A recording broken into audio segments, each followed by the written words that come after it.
మీరు కూడా ఉన్నారు ఇక్కడ నుంచి ఢిల్లీ లాగా పౌంచున్నది గదరన్నతో కూడా మీకు తెలుసు కాబట్టి మీరు అన్న ప్రభుత్వం మీరే చెప్పిన ఇటువంటి అన్ని చాలా వాగ్దానాలు చేసిండ్రు.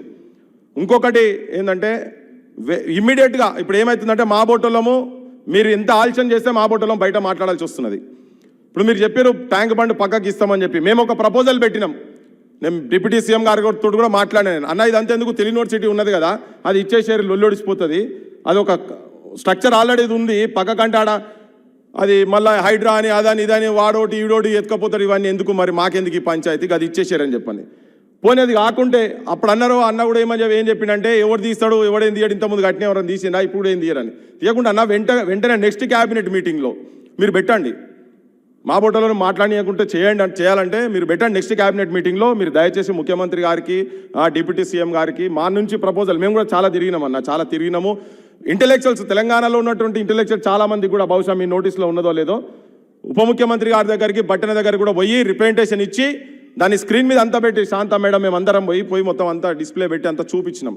వెంటనే చేసేస్తామంటున్నారు కానీ అది అయితలేదు. మేము ఇన్ని రోజులు అనుకున్నాం వడ్డించేటోళ్ళు మా ఊళ్ళేనా మా ఏ బంతిలో కూర్చుంటేది మాకు 2 ముక్కలు మంచిగా పడతాయి అనుకున్నాం.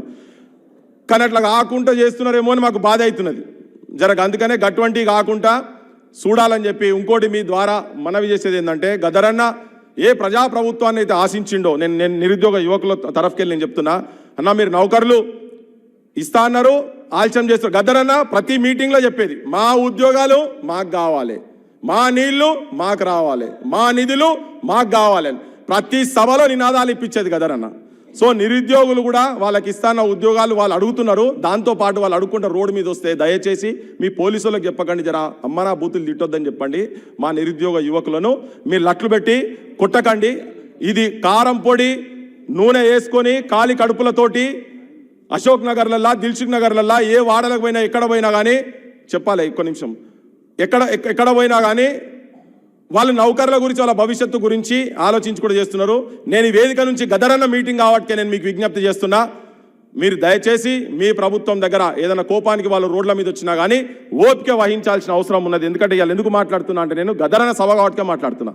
గదరన్న మా బోటలు అందరికీ చెప్పిండు లేదు ఈ ప్రభుత్వాన్ని మనం తీసుకొస్తే మనకు మాట్లాడేందుకు ఉంటుంది. రాహుల్ గాంధీ దాకా వాళ్ళందరూ ఒప్పుకున్నారు కాబట్టే రేపు పొద్దుగాల నేను కూడా మాట్లాడతా, అందుకనే మీరు అందరు సపోర్ట్ చేయాలని మా బోటలను కూడా ఒప్పించి మెప్పించిండు, తెలంగాణ యువతరాన్ని కూడా ఒప్పించి మెప్పించిండు కాబట్టే ఇలా గద్దెకెక్కిందని చెప్పి నేను మనస్ఫూర్తిగా అనుకుంటున్నా, జనం కూడా అదే అనుకుంటున్నారు. మాట్లాడుకుంటూ పోతే చాలా సమస్యలు ఉన్నాయి కానీ నేను ఆశపడేది ఇప్పుడు ఇక్కడ ఈ రవీంద్ర భారతిలో ఇలా చేసినాం, వచ్చేసారికి గద్దరన్న పేరు మీద కట్టినటువంటి ఈ కల్చరల్ సెంటర్ ఏదైతే ఉన్నదో దాంట్లోనే చేయాలని మాకు ఆశ ఉన్నదన్న. తర్వాత మీరు కూడా నేను అదే ఇప్పుడు ఇవాళ వచ్చిన దాంట్లల్లా ఆ పాటను నేను మొట్టమొదటి ముఖ్యమంత్రి గారు ఉన్నప్పుడు ఉప ముఖ్యమంత్రి గారు ఉన్నప్పుడు నేను చెప్పిన ఎందుకు ఏడుస్తున్నావమ్మ లంబాడోళ్ళ సెల్లెమ్మ, అడవి నీది కాదాయే ఊరు నీది కాదాయే, తాతల నాటి తాండా బతుకు తలా నరికేసిందా, కట్టేలమ్ముకునే కాడ కడుపు నమ్ముకుంటున్నావా అని. పరిస్థితులు 2 ఏళ్ల నుంచి కూడా పెద్దగా మారినట్టు కనబడతలేవన్న, బతుకులు ఇప్పటిదాకా అట్లనే ఉన్నాయి. నేను కూడా ఏంటంటే ఆవేదనతో మిమ్మల్ని అనాలని ఈ ప్రభుత్వాలను దూషించాలని మాకేం సోక్ లేదు, మా శత్రువులు కావాలని మాకు కూడా లేదు. కానీ ఇటువంటివి జరుగుతుంటే మా బోటలో మాట్లాడాల్సిన పరిస్థితి ఏర్పడుతుంది కాబట్టి ఇలా మీరు ఇక్కడ ఉన్నారు. మీరు ఈ గద్దరన్న పేరు నిజంగా గద్దరన్నకు గౌరవం ఇవ్వాలనుకుంటే గద్దరన్న ఏ ఆశయాలతో ఏ ఆలోచనలతో అయితే మీ ప్రభుత్వానికి తన తుపాకీ నుంచి ఓటు సైడ్ వచ్చి మీ ప్రభుత్వానికి అయితే సపోర్ట్ చేసిండో ఆ ఆశయాలు నిజంగా నెరవేరాలంటే ఇదంతా మనం పూల దస్తాలతోటి ఇవన్నీ పెట్టి పెద్ద పెద్ద స్క్రీన్లతో సవాల్ పెట్టితో పాటు అందరి ఇళ్లల్లో ఇట్నే పండుగ వాతావరణం ఇవ్వాలి. ఇక రవీంద్ర భారతిలో పండుగ వాతావరణం ఉంది కదా, అందరి జీవితాలలో కూడా కళాకారుల జీవితాలల్లో అమరుల కుటుంబాల జీవితాలల్లో ఒక పండుగ వాతావరణం, తెలంగాణ మహిళల జీవితాలల్లో పండుగ వాతావరణం వచ్చినాడు ఈ ప్రభుత్వాలు నిజంగానే గదరన్న గౌరవించినట్టు అవుతుందని చెప్పని మీ ముంగట జనం పక్షాన ఇలా టీవీలు చూస్తున్న అందరి పక్షాన నేను మీకు విజ్ఞప్తి చేస్తున్నా.